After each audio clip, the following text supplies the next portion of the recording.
What is up, YouTube? So last week we ended the video and I had just gotten the radio surgery. So this week is where everything kind of goes downhill and things start getting really intense.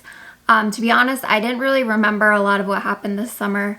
Like if you asked me right now a question, I probably would be like, yeah, it was me, it happened to me, but I don't remember it. So my parents helped me to kind of retrace our steps this summer, and we went over just everything that happened, and it was scary, and it was also something that I needed to see, because even though my brain forgot it, it's good to go back and just be like, wow, I made it through all of this. So without further ado, let's get into it. So May 16th was one of the scariest days of my life so far. I was getting ready for Pure Barre in the morning. I had just woken up and I felt totally normal. I mean, for having radiation the day before and then going home and going to sleep, like I had my brain lasered and then I just walked out and went to sleep. So you would think that I would have had like a big headache or something, but no, I felt completely fine. So I was getting ready for Pure Barre. I was in the bathroom. I remember standing at the counter. I was doing my makeup or something. And then I got an aura and I felt just everything start happening again. The numbness in the left side, you know, the tingling in my left hand. I felt myself go all out of whack and I was like, this cannot be happening again. I remember thinking just really quick in my head, like, what can I do? I tried to talk myself down, but I mean, it's not a panic attack, so you can't really talk yourself down. You can't really talk yourself out of it. So I didn't want to call my parents because I didn't want them to see me having a seizure. That's the last thing that you want to see is your child having a seizure. So eventually I did lower myself to the ground. I was sitting on the ground. I screamed for my mom. And then I don't remember anything after that. Apparently my mom said that it lasted about 3 minutes, which is crazy to me because I thought it lasted like a couple of seconds. And then in that time, my dad also called an ambulance. So I woke up and I was on the couch. I remember looking around and seeing all these guys in my house and wearing their uniforms. Here I am in my pink pajamas and I'm sitting there like, damn, what just happened? So they put me on a stretcher. They brought me downstairs. I mean, I'm being carried out of my own house at this point, which is terrifying. It's not something that you ever want to happen. I remember getting into the ambulance and I was facing backwards. I also get car sick, so I'm facing backwards and we're driving and I remember feeling really sick. I'm pretty sure I got sick in the ambulance, and then I just remember my dad and the guy just like normally chatting it up, like, oh, you live in this neighborhood? Well, I live in this neighborhood. And I'm sitting there like, what is happening? I was like, man, you guys are being real casual for this situation right now. I do remember asking for my phone and I totally took a picture of the back of the ambulance because I have to be dramatic and document everything. So I remember posting that, and then I had another seizure in the ambulance. I remember sitting up and my heart was just like beating so hard and I was freaking out. And by that time I actually had gone to Countryside Hospital. They have to take me there. They couldn't take me to Moffitt. I don't know why, some reason. So, I was literally having a seizure and they opened the ambulance doors and the person who grabbed the end of my bed or whatever it's called was this guy. He was so hot and I'm sitting there seizing and in my pink pajamas and I'm like, are you kidding me? Like, how could today get any worse? Like, this morning was horrible and now the hottest doctor ever is carrying my seizing body into the hospital. So that was really cool. That was really good. I do remember that. So anyways, so they brought me into trauma 1. They put me on more anti-seizure meds and I passed out. So I woke up and I was in the ambulance and we were on our way to Moffitt. I had another brain MRI and I was super just confused. I was like, what just happened today? What is happening to me? I have literally no idea. So there was no major swelling. It was just irritation from the radiation that I had had the day before, which the tumor that was really irritated was in a spot where I'm more prone to having seizures. And then I was sent home. They put me up to 100 milligrams of my anti-seizure medication twice a day. And things just kept getting messier and messier from there. So I probably lived in the DRC, which is the urgent care at Moffitt, and the hospital for a solid 2 months. So like June and July, I was basically living there. I know everybody who works there. I know all the people who transfer you from the DRC to the X-ray room or the MRI room or whatever, you name it, I probably know them. So after all of that happened, my anxiety just completely blew up. I was terrified. I was absolutely terrified for a long time. And it honestly only recently that I haven't been terrified of having more seizures. I was afraid to go and take a shower by myself. I was afraid to walk anywhere by myself. I started sleeping in my parents' room. I slept with my mom every night because I was just afraid that anywhere I went at any time, I was gonna have a seizure. I had like PTSD from that bathroom that I seized in. I just couldn't go anywhere or do anything without being completely scared of everything. The 20th, I started having really bad digestive issues. So I wasn't eating.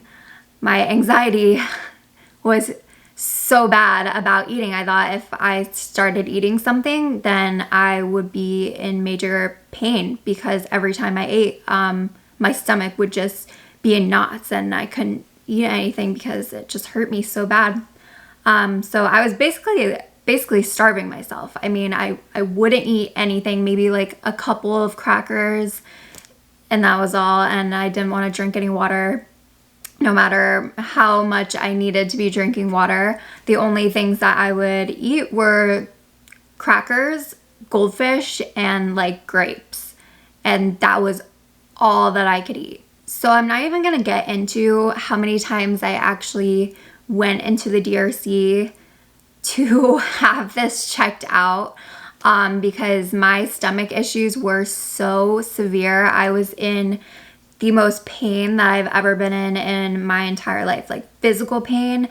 And then mentally, I couldn't even think, A, because of the dosage of medication that I was on, and B, because I was just in so much pain. All I could think about was how much pain I was in.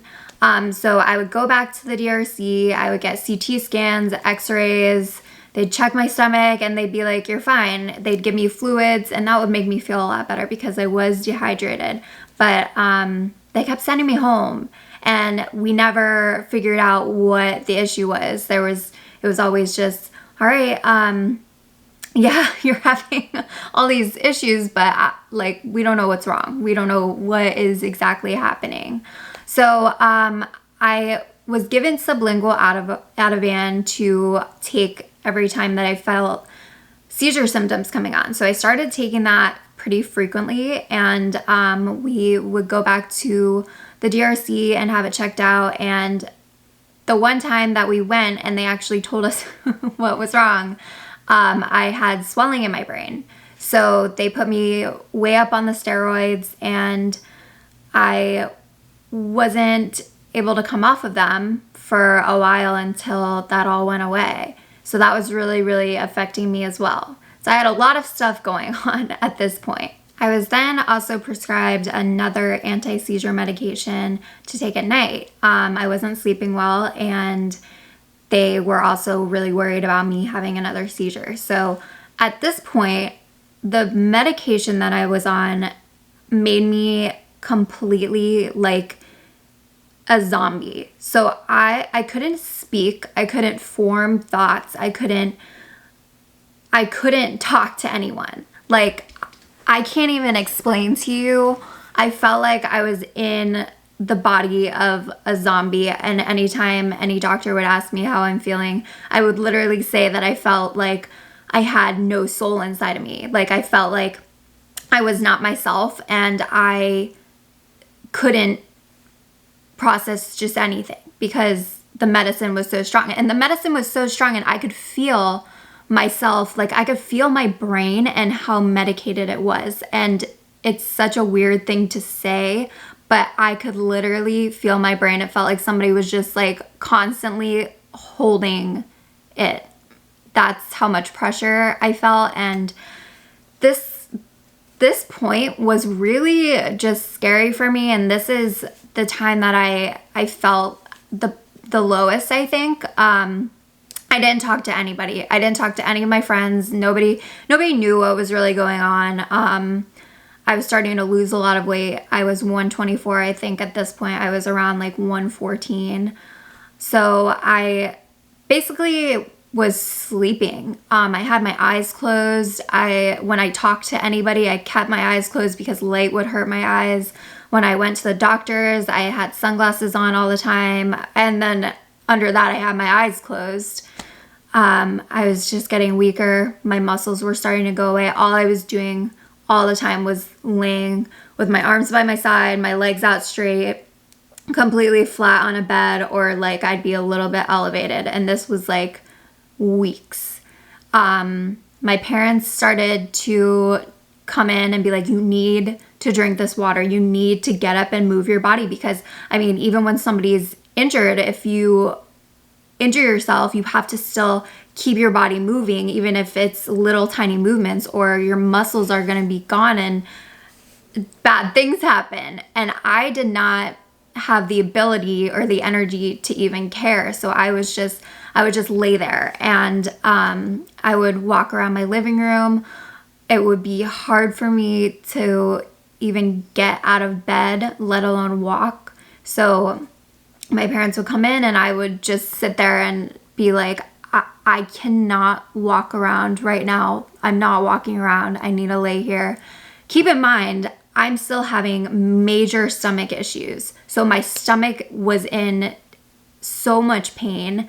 I didn't have any energy. My medicine is not allowing me to even think. I couldn't have thoughts. So I would get up and we would put on a timer, and I'd walk around my living room in circles for 5 minutes, and then I would walk straight to my room and lay in my bed. I think my scariest thought at this point was, and I really thought this, like every time something would happen, or I'd get like a shock of pain or something, or I'd go out and not be able to talk to anybody and not be able to be myself, I really thought that I was going to be stuck like that forever. When I was at my lowest, I really feared that I would never be able to work out again. I would never be able to talk to somebody normally again, that my brain was always going to feel like that, like I was stuck. Like I was going to be stuck. Like everyone was saying, you're going to get better. Like you're going to get through this. And at first I was like, yes, but when you're in that moment and you're in so much pain, it's like you can't even, as much as you want to think it, it's like, how am I going to get through this? How the hell am I going to get through this pain and not feel this pain anymore? Because you're in it. That's all you feel, and you can't even imagine yourself feeling better at that point. That's just how I felt. And I mean, to get through it all, I would lay there. I would lay in the DRC in the hospital, and I'd repeat in my head, this too shall pass, this too shall pass. And eventually I would just fall asleep thinking that, and thankful that it knocked me out. It's kind of like counting sheep, but I knew in my head that I was going to get better, and I kept that in mind, but I was in so much pain at this point that I just didn't even know. But a big thing that did help me get through it was every time I felt a little bit of pain, or a lot of pain, I should say, I would be like, this is just the immunotherapy working. Like, there's so many side effects. This is just all this medication going throughout my body, and it's working. So this is a good thing. This pain is a good thing, and I'm cool with being in pain if this is going to get rid of my cancer. So at this point, we're having major stomach pains. My medication just was making me feel crazy. Like I had absolutely no soul, nothing inside of me, and Emily was completely gone. She was not in there. I was down to almost 110 with my weight, and on the 28th, I found myself in the isolation room in the hospital. I decided to cut this into 2 parts because just a lot went down this summer that I didn't even know about. So tune into the next video. I uploaded it with this one just so you can move right on. But this summer was crazy, and I can't even believe that half of this stuff happened. And there's even more that I'm leaving out that just weren't as significant, but still it's a lot. So check out the next video, and we're gonna be caught up soon to real life, and it gets better. It does get better.